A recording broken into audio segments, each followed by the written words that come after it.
2 റക്അത്താണ് ഹാജത്ത് നിസ്കാരം. എല്ലാരും നോട്ട് ചെയ്യുക.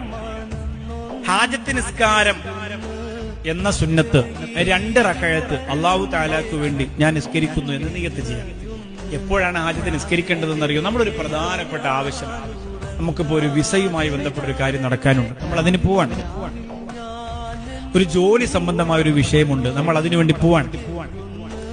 അതുപോലെ മറ്റെന്തെങ്കിലും പ്രധാനപ്പെട്ട ആവശ്യം, നമുക്കത് നടന്നേ മതിയാവും. ഇപ്പൊ ഈ ഉസ്താദ് ചെയ്തതുപോലെ കരഞ്ഞിട്ട് ഹാജത്ത് നിസ്കാരം, എനിക്ക് മുത്തുനബിയെ കാണണം, അതാണ് എന്റെ ഹാജത്ത്. എനിക്ക് പുന്നാര ഹബീബിനെ കാണണം, അതാണ് ഹാജത്ത്. അതും ഒരു ഹാജത്താണല്ലോ. അപ്പൊ അങ്ങനെ വളരെ പ്രധാനപ്പെട്ട ആ വിഷയം നടന്നേ മതിയാകൂ എന്ന് നിങ്ങൾ അതിയായി കൊതിക്കുന്ന, ആവേശത്തോടെ ആഗ്രഹിക്കുന്ന വളരെ പ്രധാനപ്പെട്ട ആ വിഷയത്തെ അള്ളാഹുവിന്റെ മുമ്പിലേക്ക് എടുത്തു വെക്കുകയാണ് ഹാജത്ത് നിസ്കാരം. അതാണ്